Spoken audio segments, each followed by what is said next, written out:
ನೋಡಿ, ಮುಖ್ಯಮಂತ್ರಿಯವರು ಮೊನ್ನೆ ಯಾವ ಅರ್ಥದಲ್ಲಿ ಅವರು ಹೇಳಿದ್ರು, ಜಲಾಶಯಗಳ ನೀರನ್ನು ಗಮನಿಸಿಕೊಂಡು ಬೆಳೆ ಇಡಬೇಡಿ ಅಂತ ಹೇಳಿದರು. ಆದರೆ ಬೆಳೆ ಇಡಬೇಡಿ ಅಂತ ಹೇಳಿದ್ದಕ್ಕೆ ಮಾತ್ರ ಅವರ ಸ್ಟೇಟ್ಮೆಂಟೇ ಸಾಕಾಗಲ್ಲ.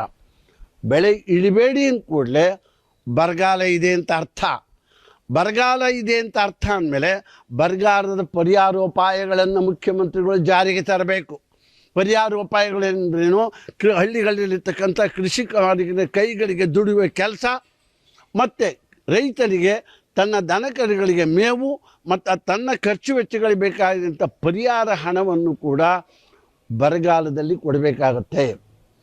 ಬರೀ ಬರಗಾಲವನ್ನು ಬೆಳೆ ಇಡಬೇಡಿ ಅಂತ ಅಂದರೆ ಮುಖ್ಯಮಂತ್ರಿಗಳು ಸಾಕಾಗಲ್ಲ.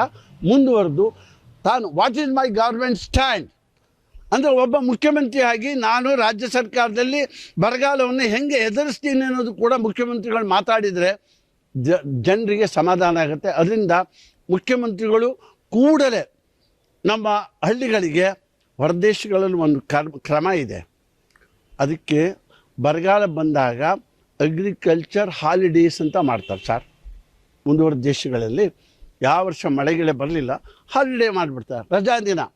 ಆ ವರ್ಷ ರಜಾ. ಅದರಿಂದ ಏನಾಗುತ್ತೆ ಅಂದರೆ ಮಣ್ಣಿನ ಸತ್ವ ಜಾಸ್ತಿ ಆಗುತ್ತೆ. ಮುಂದಿನ ವರ್ಷಕ್ಕೆ ಆ ಮಣ್ಣು ಬೆಳೀಲಿಕ್ಕೆ ಸನ್ನದ್ಧ ಆಗುತ್ತೆ. ಅದಕ್ಕೆ ಹಾಲಿಡೇ ಅಂತಾರೆ.